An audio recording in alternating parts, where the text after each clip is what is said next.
para allá al capítulo 10 del libro Eventos de los Últimos Días, titulado El Pequeño Tiempo de Angustia. Vamos para ese capítulo. Hay un subtítulo ahí que ustedes van a encontrar. Yo estoy un poco confundido. No sé si ya hablé sobre ante los tribunales. No, yo sé que comenté un poquito estas citas de ante los tribunales por Facebook, pero no sé si lo hice por acá, por esta serie de El Pequeño Tiempo de Angustia, no lo sé. Así que ante la duda voy a seguir con el subtítulo que sigue. Hay un subtítulo que dice: los adventistas serán tratados con desprecio. ¿Vale? Bueno, aquí yo corregiría a los editores, acá yo hubiese puesto los guardadores del sábado, o los observadores del sábado bíblico, serán tratados con desprecio. ¿Vale? Serán tratados con desprecio. ¿Ok? Bueno, entonces esta cita es bastante fuerte. Bueno, son varias citas. Hay una, dos, tres citas. Son tres citas. Una está sacada. No, son cuatro citas. Ay, señor, a ver, son una, dos, tres, cuatro citas. Cuatro citas de este subtítulo: los adventistas serán tratados con desprecio. ¿Okay? Son cuatro citas que espero analizar ahora con ustedes. Anita me dice que no, que en esta serie sobre el pequeño tiempo de angustia no hablé sobre ante los tribunales. Solo lo hice a modo de reflexión, ¿verdad? Bueno, lo vamos a dejar para mañana, porque ya voy a iniciar con esto de que serán tratados con desprecio. Así que mañana entonces estaríamos hablando sobre ante los tribunales. ¿Ok? ¿Cuál será la experiencia ante los tribunales? En todo caso, aquellos que quieren adelantarse un poquitito y repasar los comentarios que hice a una de esas citas sobre el pequeño tiempo de angustia y la experiencia que tendremos algunos ante los tribunales, pues vaya a la sección lista de reproducción del canal de YouTube La Voz de un Perseguido, y van a encontrar ahí,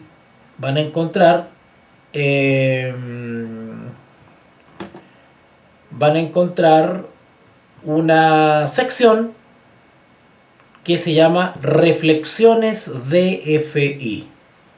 Reflexiones DFI. Y se van a encontrar con la reflexión número 4. Reflexión número 4 en la lista de reproducción de videos. Y se van a encontrar, ¿no es cierto?, con comentario que hice a una de esas citas sobre ante los tribunales. Solo que mañana voy a hablar de todas las citas que están ahí, porque hay varias citas que hablan sobre la experiencia que tendremos en el pequeño tiempo de angustia ante los tribunales. Así que, bueno, me las salté porque no recordaba. Así que, bueno, se las quedo debiendo para mañana. Y hoy vamos a ver este subtítulo, el contenido de este subtítulo: los adventistas serán tratados con desprecio. Bueno, son 4 citas. Así que vamos a leerla, vamos a comentarla y vamos a analizarla. Pueden hacer sus preguntas a través del chat. Breve, legible, concisa, en relación al tema de hoy. ¿Ya? Para que con mucho gusto se las respondo en vivo. Bueno, la primera cita está sacada del libro Joyas de los Testimonios, tomo 2. Joyas de los Testimonios, tomo 2, página 150. De ahí ha sido extraída esta cita e incluida en el libro Eventos de los Últimos Días. Y dice así esta cita: la misma mente magistral que maquinó contra los fieles en siglos pasados, noten cómo describe la mente del diablo. Ella, inspirada por el Espíritu Santo, le llama a la mente del diablo. Cuando habla de la mente, evidentemente está hablando de su inteligencia, que es muy superior a la nuestra, o su coeficiente intelectual, diríamos ahora. Y ella dice acá, la misma mente magistral que maquinó, noten que le llama mente magistral.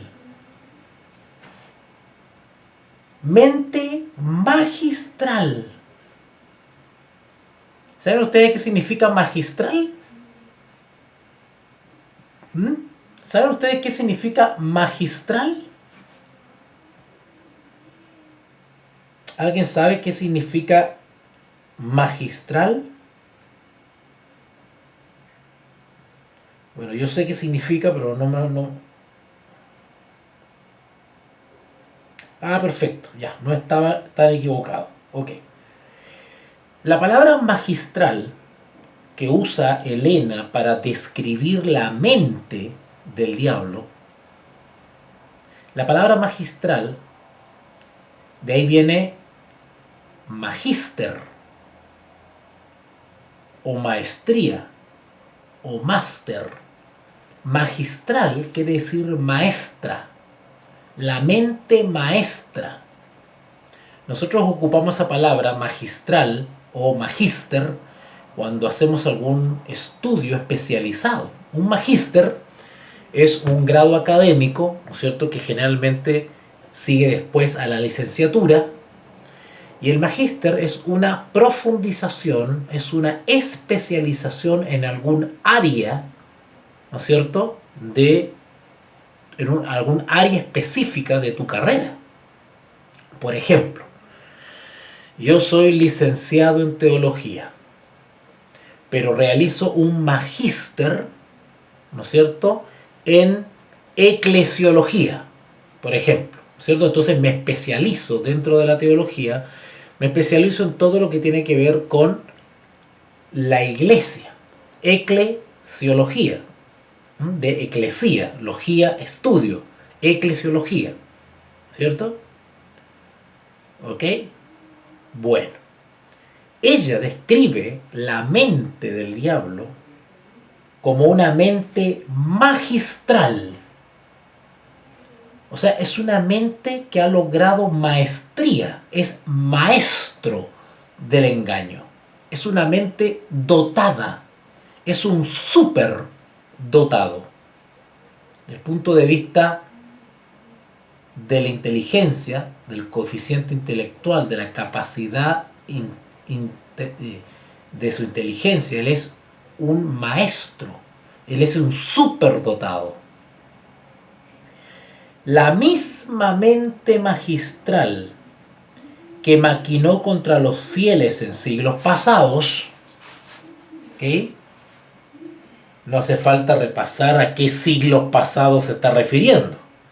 Ejemplos de la intervención terrenal de esta mente magistral tenemos de sobra en la historia.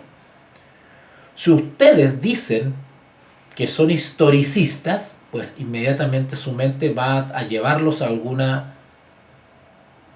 ejemplo histórico, ¿no es cierto?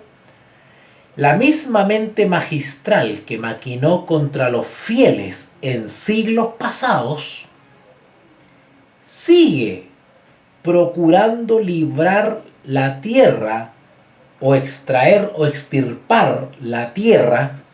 Bueno, el Papa actual diría casa común. Eso va a suceder.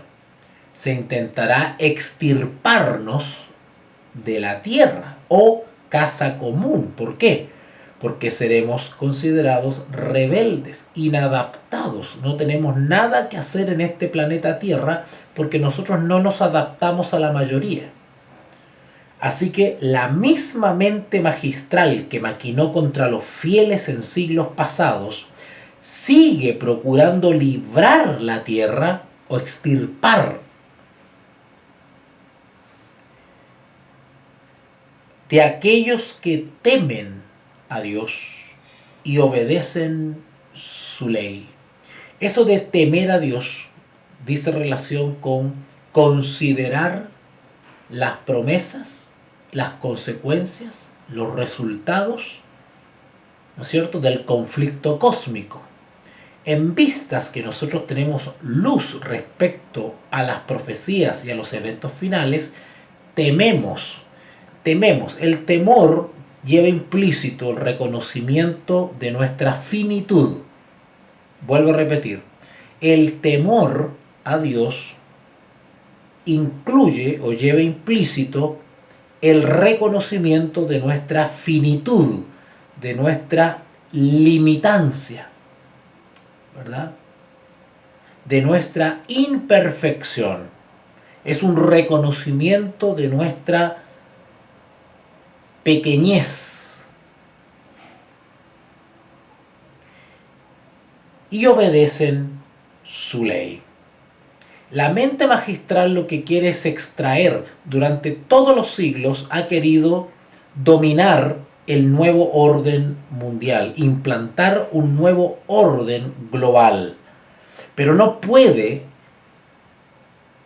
implementarlo mientras tenga oposición. Todo sistema totalitario y autoritario, que no es lo mismo, todo sistema de gobierno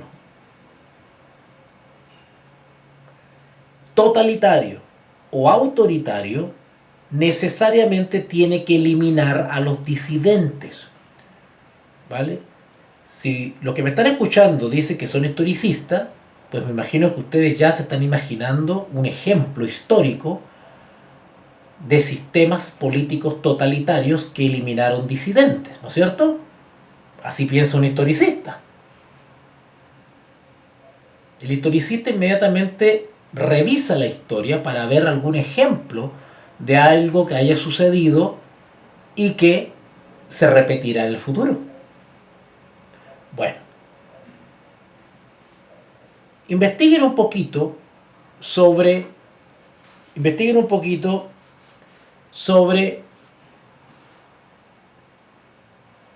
el régimen de Lenin en Rusia. Investiguen cómo llegó Lenin al poder. Mediante una revolución. ¿Han escuchado ustedes sobre la revolución bolchevique de 1917?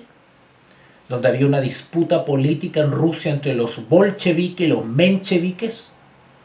Bueno, eso es historia. No decimos que somos historicistas. Bueno, ahí está la historia. Lo que hizo Lenin fue eliminar, una vez llegado al poder, de todos los disidentes. No hubo diálogo ahí. No hubo consensos. No hubo concesiones. O todo o nada. Bueno, estudien la historia sobre el régimen estalinista, que es el dictador que siguió a Lenin. Repasen ustedes la hambruna de Ucrania y cómo millones y millones murieron de hambre. Repasen ustedes lo que sucedió con los famosos gulag de Stalin, donde mandaba a todos los opositores, a todo aquel que opinaba en contra, a todo aquel que lo contradecía, lo mandaba a los gulag. Hay libros desgarradores sobre el régimen estalinista y en relación con los gulag,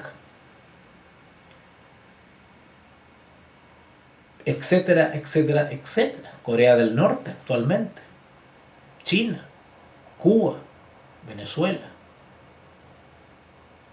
Nicaragua, el régimen de Mao.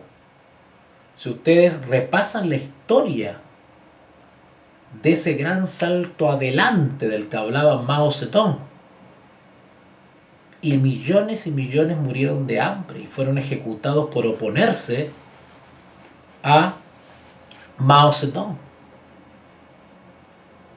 La misma mente magistral que maquinó contra los fieles en siglos pasados sigue procurando librar la tierra, los disidentes, de aquellos que temen a Dios y obedecen su ley. Porque fidelidad o lealtad de unos pocos es una constante reprensión a los rebeldes. Por lo tanto, no se debe tolerar a nadie, ¿no es cierto? A nadie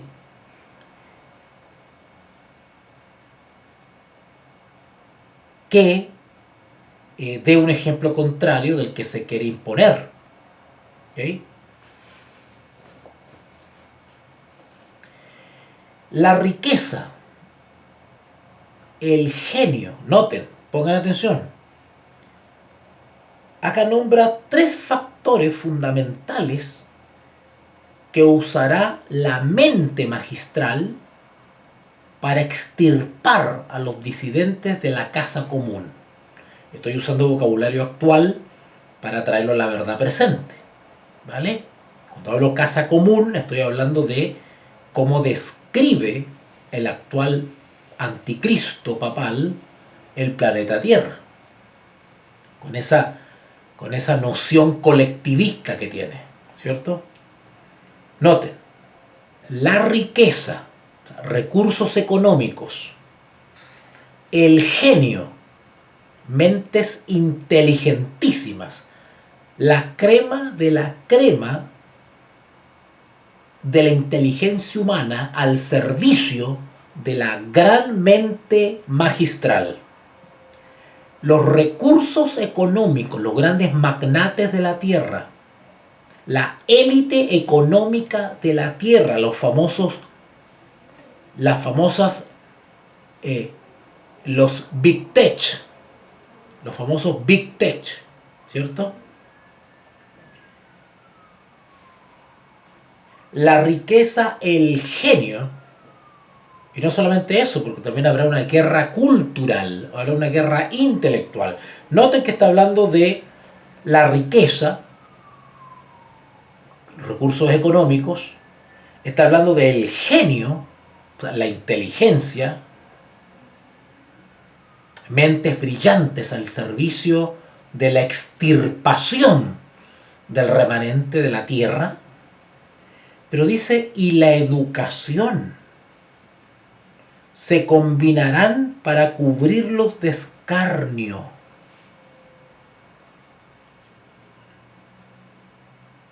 ¿Qué es escarnio? ¿Qué es sufrir escarnio? ¿Alguien sabe qué es sufrir escarnio?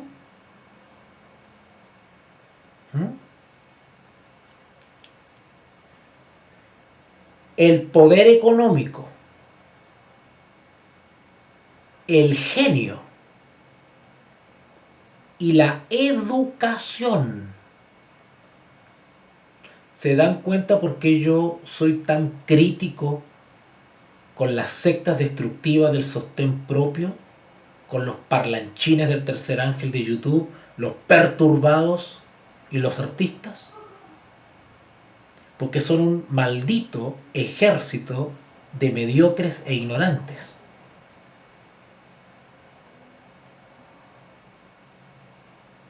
Porque no entienden la guerra espiritual, no están con la armadura apropiada para la guerra espiritual y menos todavía entienden que estamos inmersos en una guerra cultural. Los 144.000 entienden que esta es una guerra o una batalla espiritual y cultural. Pablo lo entendió. Pablo entendió que estábamos en un mundo con una diversidad de culturas, costumbres y tradiciones, donde tenemos que enfrentarnos a distintos tipos de sociedades,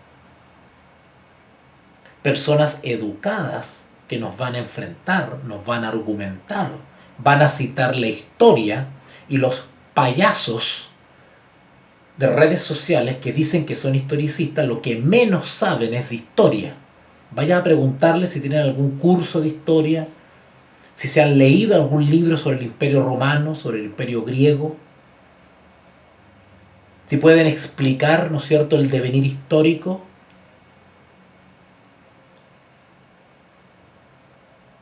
Pregúntenle si saben qué significa historicista, qué significa la historia, qué significa historiografía.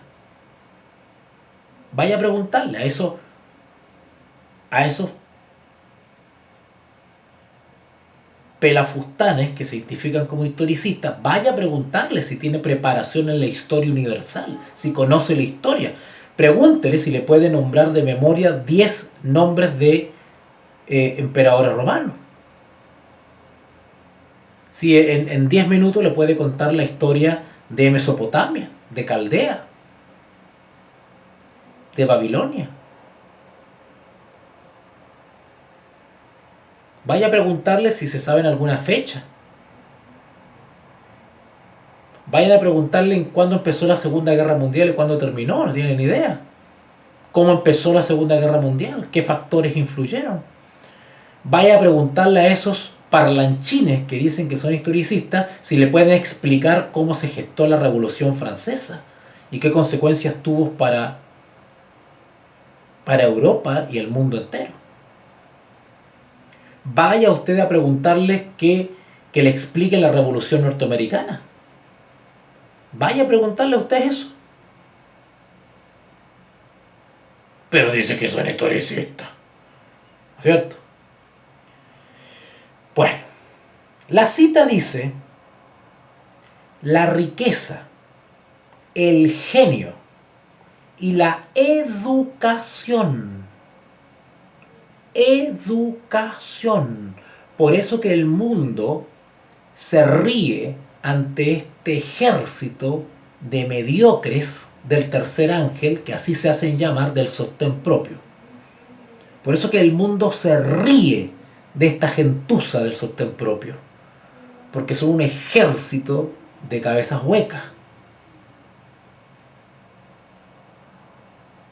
La gente ve a estos idiotas hablando del 2031, el otro hablando en hebreo, el otro quemando la Biblia, el otro quemando no sé qué cosa, que el calendario lunar, que la fiesta judía, que no sé qué es tontera. El mundo se ríe cuando ve a estas sectas fanáticas, destructivas. El mundo se ríe. Personas que no son creyentes, pero que tienen un mínimo de educación y de cultura, se ríen de estas sectas de perdición, así llamadas sostén propio, y de todo este ejército de parlanchines de YouTube y de redes sociales.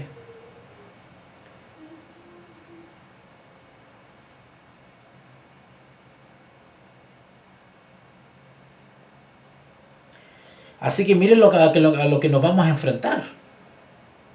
Por eso yo vuelvo a insistir, esto no es solamente una guerra cultural, esto no es una batalla cultural, no es solamente una batalla espiritual, también es una batalla cultural. El ejemplo más claro es el de Pablo. La riqueza, el genio y la educación se combinarán para cubrirlos de escarnios.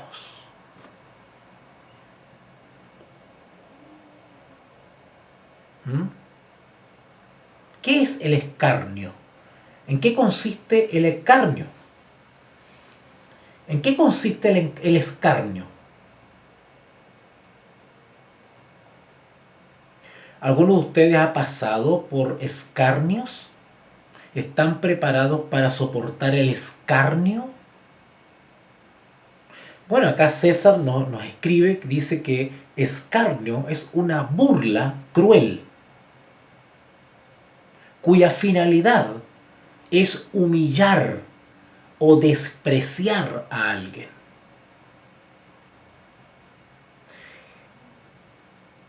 El escarnio, de los cuales muchos hemos sido víctimas por los mismos delincuentes espirituales que dicen pertenecer a la verdad presente, el escarnio tiene como objeto, yo voy a ir más allá de lo que está describiendo César, el escarnio tiene como objeto pulverizarte emocionalmente y trastornarte psicológicamente. Ese es el objetivo del escarnio. Humillarte de tal manera que eso te afecte psicoemocionalmente. Cuando una persona es humillada psicoemocionalmente, generalmente termina en depresión o angustia. De ahí el tiempo de angustia. Porque la apretura, la presión es tan grande que desde el punto de vista psicológico, emocional, tú pierdes los estribos, pierdes la esperanza, pierdes todo tipo de fe, de confianza. De ahí los suicidios. Los suicidios es el acto de la autoeliminación motivada por un sentimiento de perdición.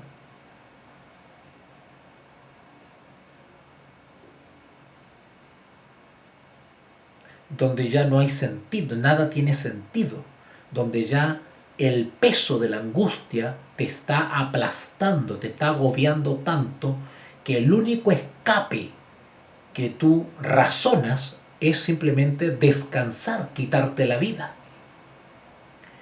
Ese es el objetivo del escarnio. El escarnio tiene como objeto que te mates, que termines con tu vida. Y si no logras terminar con tu vida, mínimo trastornarte psicoemocionalmente. Voy a repetir esta parte por si no ha quedado clara. Cuando dice aquí Elena, la riqueza, el genio y la educación se combinarán para cubrirlos de escarnio, la palabra escarnio dice relación con una burla cruel. Yo no le deseo a nadie de ustedes que pase por esto, pero tampoco me niego a la posibilidad de que sería bueno desde el punto de vista de la formación del carácter que nosotros pasemos por esa experiencia del escarnio, sobre todo cuando el escarnio es público. ¿Algunos de ustedes lo han humillado públicamente por redes sociales? ¿Algunos de ustedes los han difamado? ¿Se han burlado de ustedes públicamente alguna vez? ¿Los han expuesto, los han dejado en vergüenza públicamente alguna vez? Es un sentimiento horrible que prueba psicológicamente a cualquier persona o puede destruir a cualquier persona. Bueno, pregunta: ¿quién está detrás del escarnio? ¿Quién es el autor del escarnio? Porque cuando nosotros se nos encarnece, se nos humilla de manera cruel, nosotros generalmente humanamente miramos al que está humillando, al ser humano que nos está atacando.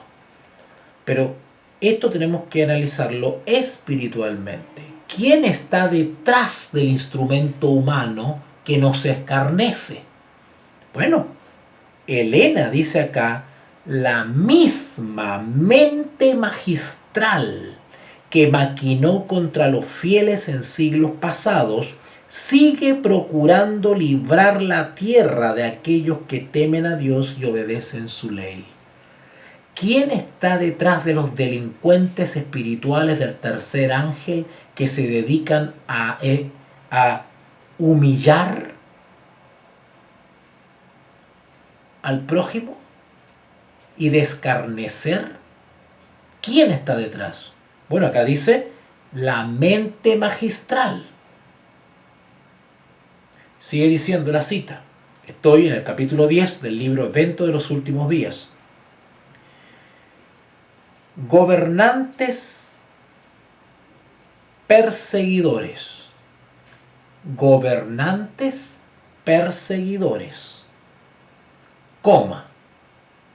Noten que va a nombrar a todos, voy a leer a los que ella nombra, que van a hacer uso de la riqueza, el genio y la educación para cubrirnos de escarnio. ¿Qué era escarnio? Burla cruel cuya finalidad es humillar o despreciar a alguien. Bueno, ¿quiénes van a hacer uso de la riqueza, el genio y la educación para cubrirlos de escarnio? Esto es muy potente, ¿eh? Yo les dije en un video reflexión de FI, les hablé de que aquellos que, y eso lo vamos a ver mañana cuando veamos el tema de ante los tribunales, ¿cómo va a ser eso ante los tribunales de justicia? Yo les dije que aquellos que ahora no están habituando su carácter a la humillación, al escarnio, a la calumnia, a la difamación, aquellos que no están acostumbrados a pasar por ese tipo de cosas, no se están preparando para el pequeño tiempo de angustia. Porque en el pequeño tiempo de angustia seremos cubridos de escarnio. Y si tú psicoemocionalmente no estás acostumbrado, habituado ya a ese tipo de batallas, serás destruido. Serás destruido. ¿Quiénes usarán la riqueza, el genio y la educación para cubrirnos de escarnio? ¿Quiénes? Nombra ella ahí. Número 1. Gobernantes perseguidores, coma, ministros de la religión. ¿No está pasando eso ahora? Donde sujetos, hombres y mujeres, se prestan en redes sociales para cubrirte de escarnio. ¿No está pasando eso ahora? Y no se les da nada. Gratuitamente, sin fundamento, sin pruebas, sin conocerte. Te cubren de escarnio por las redes sociales. ¿No está sucediendo eso ahora? Gobernantes perseguidores, 1. 2. Ministros de la religión. 3. Miembros de las iglesias conspirarán contra ellos. ¿Qué significa conspirar? ¿Saben ustedes qué significa conspirar? Conspirar significa respirar juntos. Se van a poner de acuerdo. Se van a poner de acuerdo. ¿No está pasando eso ahora también por las redes sociales? Que se ponen de acuerdo para cubrirte de escarnio.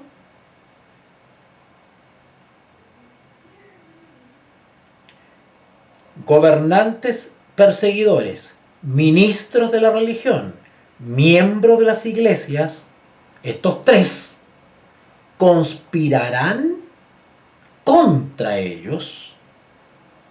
Y noten de qué manera. De viva voz. Claro, esta cita se escribió el año 1885. No existía WhatsApp. No existía Telegram, no existía Messenger, Facebook, no existía Twitter, Instagram.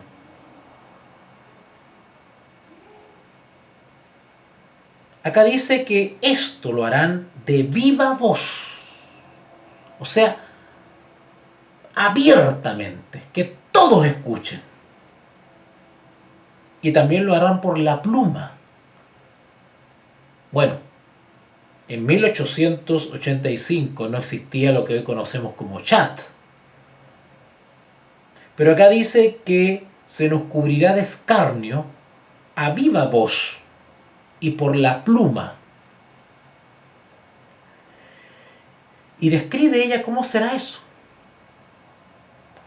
Con jactanciosas amenazas.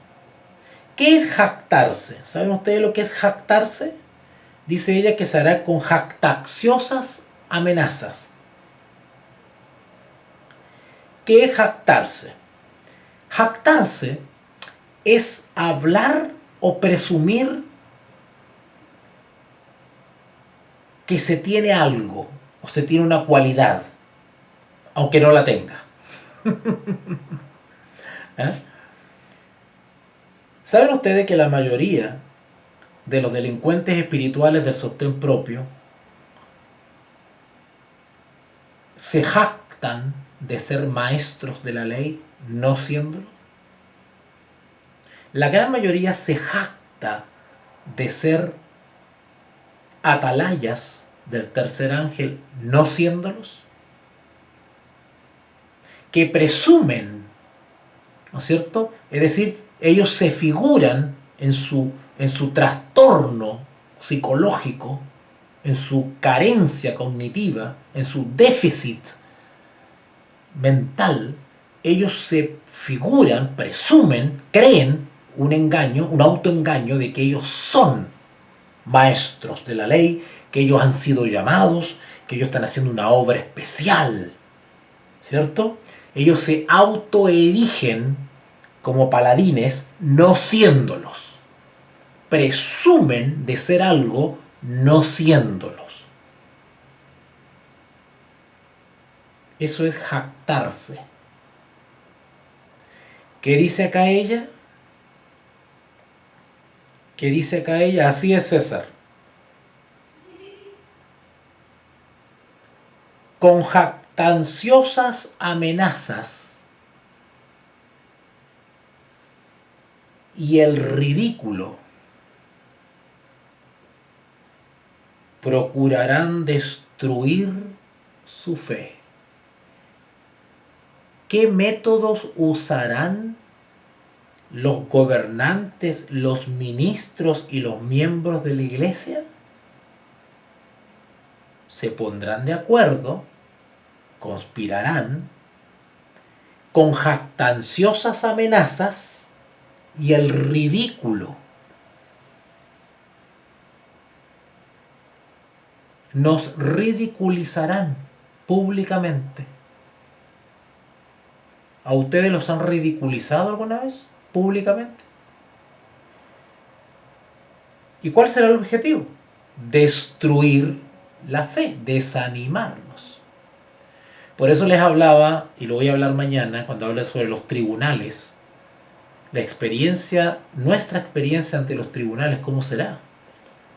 Porque aquellos que no están habituados a pasar por este tipo de escarnios y este tipo de experiencias, no se están capacitando. Aquellos que les gusta la vida tranquila, cómoda, sin conflictos, sin hacerse problemas, ¿no es cierto? Aquellos que no corren riesgos, aquellos que son neutrales, ¿no es cierto? Aquellos que son imparciales. Bueno, todos esos se están haciendo un daño. Por eso que la Escritura señala, bienaventurados si sois vituperados por el nombre de Cristo. Dichoso. Dichoso, porque nos estamos preparando para pruebas mayores. Eso nos acostumbrará a soportar los golpes. Bueno, la siguiente cita está sacada de Testimonios para la Iglesia en inglés, tomo 6, entre paréntesis, hasta donde yo sé están publicados en español 9 tomos de Testimonios para la Iglesia. Bueno, son 9 tomos. Están en español, por si acaso, para que ustedes sepan. Testimonios para la Iglesia está en español, está disponible. Y Testimonios para la Iglesia, que son 9 tomos, de ahí se extrajo lo que nosotros conocemos como joyas de los testimonios, ¿vale? Joyas de los testimonios son 3 libritos que son compendios, resúmenes, que han sido sacados de una fuente mayor que se llama Testimonios para la Iglesia. Pero si usted quiere tener todos los testimonios completos y no resumen, pues vaya a Testimonios para la Iglesia, que son 9 tomos. Pero si quiere un resumen de esos 9 tomos, adquiera o consiga Joya de los Testimonios, que son 3 tomos. ¿Ok?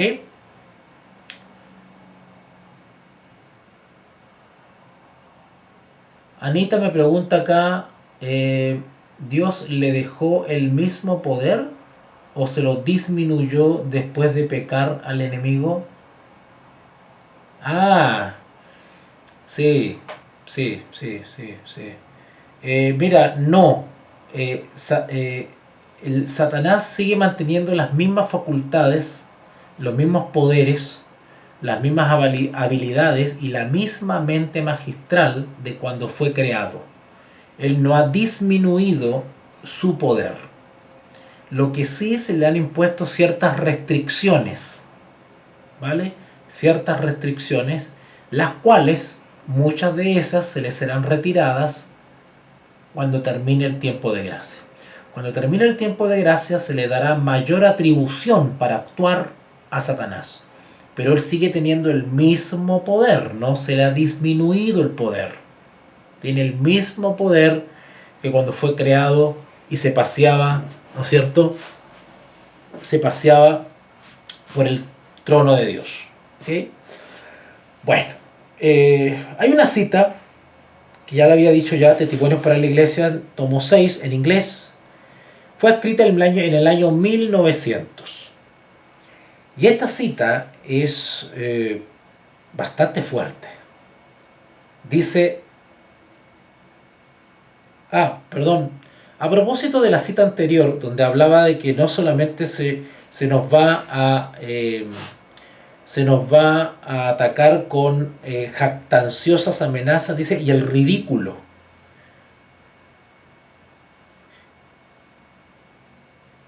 El ridículo, ¿vale? Se nos va a presentar de tal manera que la gente nos va a mirar como gente loca, dignos de lástima, de risa, como un chiste, como si fuésemos un payaso. A ese nivel se nos va a humillar. Leo la segunda cita entonces. Vendrá una época, bueno, esa época es lo mismo que decir edad, o generación, o tiempo. Esa época es el pequeño tiempo de angustia. Vendrá una época cuando, debido a nuestra defensa de la verdad, porque nos mantendremos firmes, seremos en ese sentido, por decirlo de alguna manera, porfiados, ¿no es cierto? Ojo, esto de debido a nuestra defensa de la verdad. La palabra defensa tiene que ver con apologética, con una defensa de la fe, apologética. ¿Okay? Y esta defensa de la verdad dice relación con el sello de Dios. Interesante. Porque durante el pequeño tiempo de angustia comienzan a revelarse los sellados. ¿Vale? O sea, los sellados comienzan a darse cuenta que están sellados. Y si se dan cuenta que están sellados, o reciben el testimonio, el misterioso testimonio del Espíritu Santo que les indicará o les dará evidencia que son un sellado, eso significa que el juicio de los vivos está en pleno funcionamiento. Esto es tremendo. El Espíritu Santo va a revelar muchas cositas a algunos durante el pequeño tiempo de angustia, para que sepan en qué condición y en qué situación están. ¿Vale? Por misericordia, para que tengan a qué atenerse. No estén tampoco así en el limbo sin saber qué es lo que pasa aquí, ¿verdad? Bueno, esto de la defensa de la verdad bíblica dice relación con el sellamiento. Porque los sellados, si ustedes van a esa cita que está en el libro Eventos de los Últimos Días sobre el sello de Dios y la marca de la bestia, en la partecita donde dice el sello de Dios, ella describe ahí en qué consiste el sello. Y ella dice que es un afianzamiento en la verdad. De tal manera que los sellados son inconmovibles. Es decir, los sellados no dan marcha atrás han tomado su decisión hasta el final. Nada los puede convencer de renegar de su fe. El sellado está absolutamente confirmado. Es decir, ha sido tomado, no dejado. Vendrá una época cuando, debido a nuestra defensa de la verdad bíblica, noten, verdad bíblica, esto hay que conocerlo bien. Esto hay que conocerlo bien. Acá dice defensa de la verdad bíblica. No las idioteces que hablan los herejes. No, la verdad bíblica. Porque los sellados no tienen mentira en su boca. No se han contaminado con mujeres, porque son vírgenes. Por eso que hablan la verdad bíblica. Vendrá una época cuando, debido a nuestra defensa de la verdad bíblica, seremos tratados como traidores. ¿Traidores a qué? ¿Traidores a qué? Traidores a los gobernantes. Traidores a la nación. Traidores a la iglesia. ¿Quién se va a unir para llenarnos de escarnio? Gobernantes perseguidores, ministros de la religión, miembros de la iglesia. Ellos nos considerarán traidores. ¿No está pasando eso en las instituciones religiosas? ¿Que a usted lo tratan de traidor, de desleal? Tercera cita, sacada de El conflicto de los siglos, versión original, página 649. Los que honran el sábado de la Biblia serán denunciados como enemigos de la ley y del orden. Por eso que también seremos tratados como traidores. Bueno, acá dice, los que honran el sábado de la Biblia serán denunciados como... Eso de denunciados es algo que también estamos viendo ahora. Cuando alguien denuncia es porque se percata de cierta situación. Entonces te denuncian, ¿cierto? Te denuncian, es decir, te acusan. Te acusan. Bueno, eso está pasando ahora. Los que honran el sábado de la Biblia serán denunciados como enemigos de la ley y del orden. O sea, enemigos al margen de la ley. Seremos acusados de anarquistas, ¿cierto? De rebeldes, de subversivos, de transgresores. Como quebrantadores de las restricciones morales de la sociedad.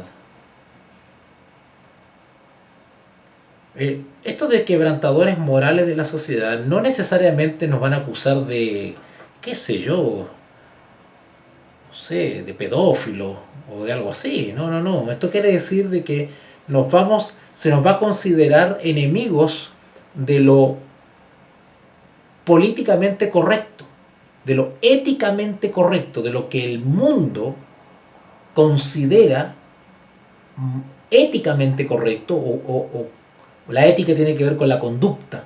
De ahí viene ethos, del griego ethos, ¿cierto? Tiene que ver con la conducta correcta, la conducta esperada, ¿no es cierto? Nuestro comportamiento social o nuestro testimonio en sociedad será contrario a la regla general. En ese sentido, se nos acusará como quebrantadores de las restricciones morales de la sociedad y por lo tanto causantes de anarquía.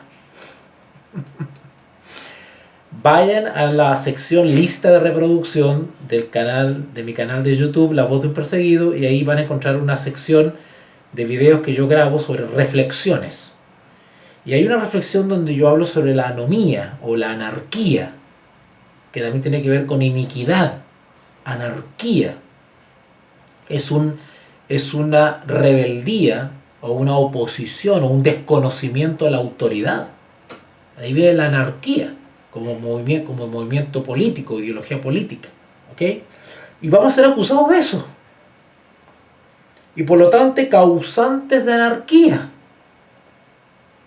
La anarquía es todo lo que tiene, todo lo contrario al orden social o político.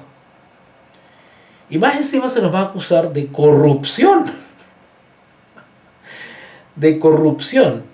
Y todo esto se nos va a achacar, y que por causa de esta conducta pervertida nuestra, de esta conducta rebelde, que atraemos sobre la tierra los altos juicios de Dios. Claro, porque durante el pequeño tiempo de angustia se incrementarán los desastres naturales o los fenómenos naturales. Yo no hablaría tanto de desastres, porque el desastre es una consecuencia de un fenómeno, ¿vale? Así que a nosotros se nos va a acusar sobre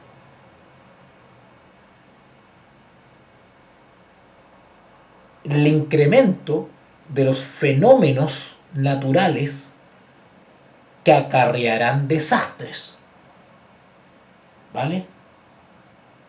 Entonces a nosotros se nos va a acusar prácticamente de estar ofendiendo a la divinidad, ¿vale? Sus escrúpulos de conciencia, es decir, nuestra lealtad a los principios religiosos que nosotros guardamos, los escrúpulos de conciencia, sus escrúpulos de conciencia serán presentados como obstinación. Obstinación quiere decir terquedad, que no entendemos con razones, que somos porfiados. Terquedad, ¿ok? Y rebeldía contra la autoridad. ¡Wow! Habrá una represión. Seremos reprimidos. Acá dice, serán acusados de deslealtad hacia el gobierno. De ahí todas las acusaciones esas que acabamos de describir, que se nos acusará de corrupción, de corromper a la sociedad. Esto de corrupción, quiero aclararlo un poquito. Esto de que se nos acusará de corrupción no tiene que ver con algo económico. Cuidado, nosotros cuando escuchamos de que es corrupto, corrupción, nosotros nos imaginamos inmediatamente algún movimiento económico, ¿no es cierto? Algo que tiene que ver con las finanzas, con el dinero, no necesariamente. No necesariamente. Aquellos que han leído el testimonio del filósofo Sócrates, si ustedes han estudiado el testimonio del filósofo Sócrates, ustedes, bueno, hay varios textos socráticos que se conocen como los diálogos socráticos, ¿cierto? Que escribió Platón, su discípulo. Y dentro de esos diálogos hay uno que se llama el Critón. El Critón se llama. Un libro muy chiquitito, ojalá lo puedan leer por cultura general, porque especialmente en ese librito, el Critón, se describe lo que sucedió con Sócrates. A Sócrates se le acusó injustamente. Se le acusó de oponerse o menospreciar a los dioses. Y también se le acusó de corromper a la juventud. Esas eran las acusaciones que se le hicieron a Sócrates. Y Sócrates fue preso y él comenzó a recibir visitas de discípulos y amigos en su celda. ¿Vale? Y en esas visitas se generaron diálogos. Y esos son los diálogos que escribió Platón y quedaron a la posteridad, porque Sócrates nunca escribió nada. O por lo menos no hay registro de que Sócrates haya escrito algo. Lo que está escrito de Sócrates es lo que escribió Platón, que entrevistó a las visitas que lo fueron a ver a la cárcel, a la celda, y puso todo por escrito Sócrates, Platón. Por eso conocemos a Sócrates, por lo que escribió Platón. Y Platón escribió un librito que se llama Critón. Critón fue una persona que lo visitó a Sócrates en la cárcel. Y ahí se habla de que él, una de las acusaciones que se le hicieron a Sócrates fue que corrompía a la juventud. En otras palabras, ¿qué quiere decir eso? Él no está hablando de una corrupción desde el punto de vista económico, está hablando de una corrupción moral. Es decir, Sócrates fue acusado de ser un mal ejemplo y estar desviando a los jóvenes. En ese sentido, corrupción, corromper a los jóvenes. Bueno, y ustedes conocen el final de Sócrates, ¿no es cierto?, que fue sentenciado a beber la cicuta, ¿verdad? ¿Ok? Bueno, parte de las acusaciones que se nos van a hacer a nosotros tienen que ver con lo mismo con lo cual se le acusó a Sócrates. Por lo tanto, causantes de anarquía y corrupción que atraen sobre la tierra los altos juicios de Dios. Sus escrúpulos de conciencia serán presentados como obstinación, terquedad y rebeldía contra la autoridad. Serán acusados de deslealtad hacia el gobierno, muy similar, si no igual, a las acusaciones que se le hicieron a Sócrates. Bueno, si alguno de ustedes quiere leer un trabajo que escribí hace varios años, y es una pequeña tesis que hice en la universidad, que me saqué máxima nota, tengo que decirlo. Fue un texto donde hice un paralelo entre la persona de Sócrates y la persona de Jesús, guardando las proporciones, por supuesto, no hay comparación, digamos, desde el punto de vista espiritual, pero los comparo desde el punto de vista de la experiencia, del martireo, de la experiencia de como mártires.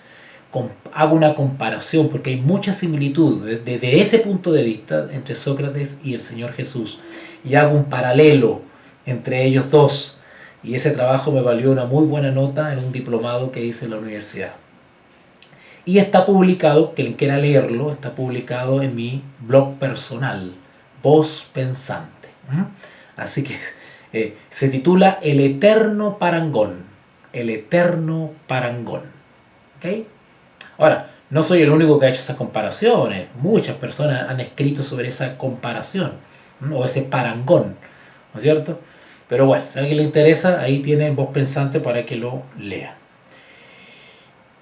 La última cita dice lo siguiente, ya estoy en la hora ya. Antes de leer esta cita voy a leer algo que me escribe aquí Anita. Nosotros seremos opositores, ellos son los opositores para nosotros. Sí, claro, desde el punto de vista de la deidad, nosotros somos leales a Dios, no somos opositores a Dios. Pero desde el punto de vista terrenal, nosotros somos traidores, desleales al gobierno terrenal. Entonces, claro, ¿por qué? Porque en el pequeño tiempo de angustia, el conflicto tiene que ver con la adoración, con la lealtad a quien adoramos. Y hay que tomar partido. Entonces, el partido opositor al cual no se le rinde pleitesía, pues evidentemente nos acusa de traidores. Y eso vamos a tener que soportarlo, ¿cierto? Ok. Bueno, la última cita dice lo siguiente. Todo el que en ese día malo, interesante, ¿eh?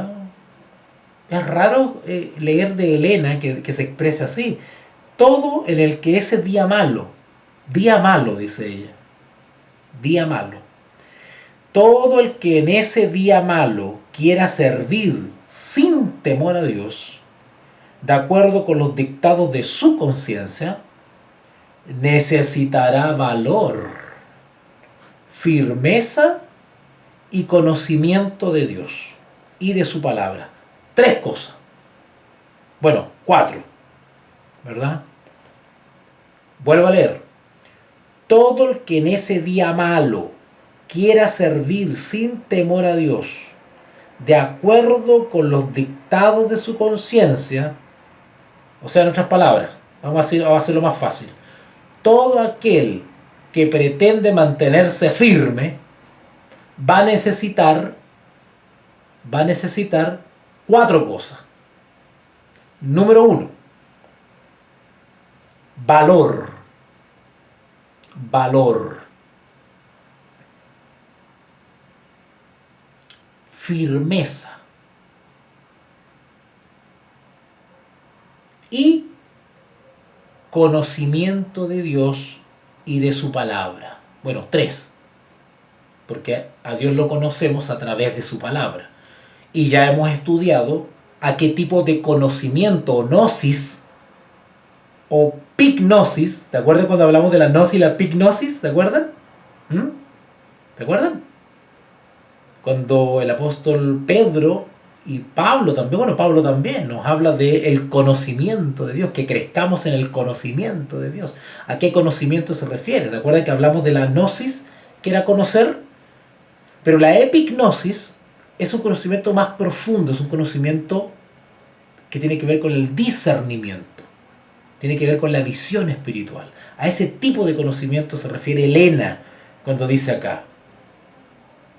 Elena se refiere a los dos conocimientos, se refiere a la gnosis y a la epignosis.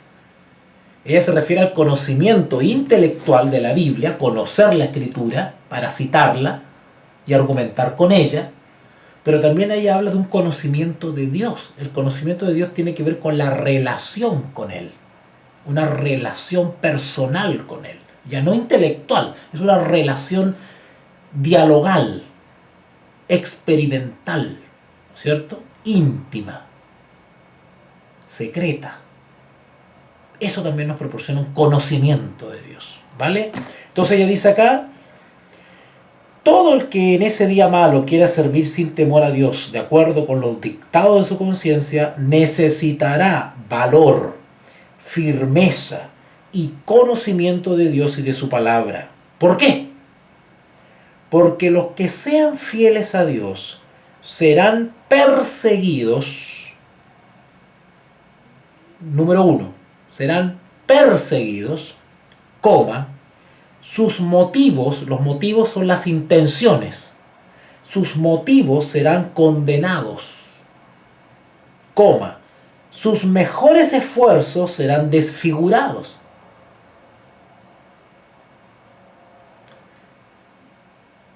Bueno, si les contara experiencias personales, ay, Señor mío, sus motivos serán condenados, sus mejores esfuerzos, y yo le podría hablar mucho de eso, ¿eh?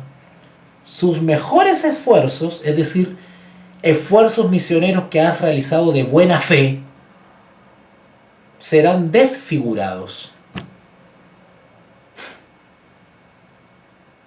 Y sus nombres serán denigrados. ¿Han denigrado tu nombre?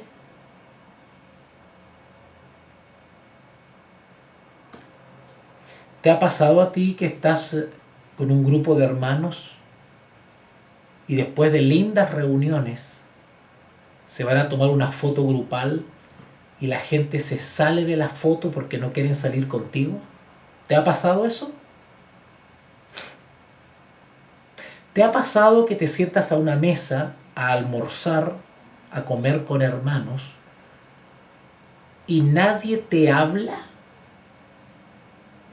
Es más, se van corriendo de a poco del frente y de los lados porque no quieren juntarse con el leproso. ¿Te ha pasado? A mí me ha pasado. ¿Te ha pasado que has invitado a otras personas a hacer un debate bíblico, una conversación por Zoom, por red social, y nadie quiere aparecer contigo?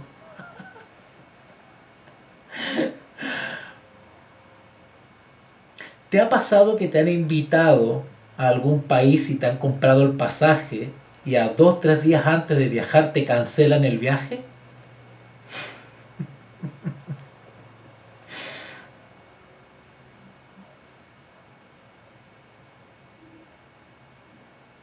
Y podría seguir contándoles, hermano, cosas increíbles que suceden en el remanente. Vuelvo a repetir.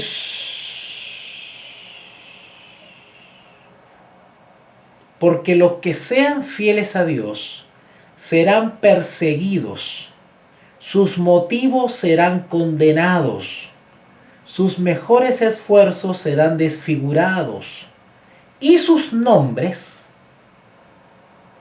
serán denigrados. Sus nombres, mi nombre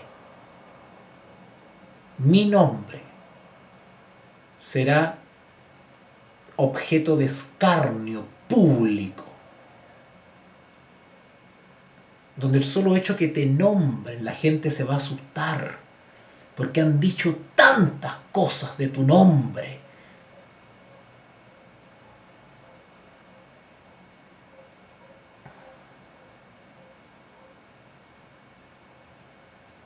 Vamos a dejarlo hasta acá. Terminamos con las citas de la sección, ¿no es cierto?, que nos correspondía hoy.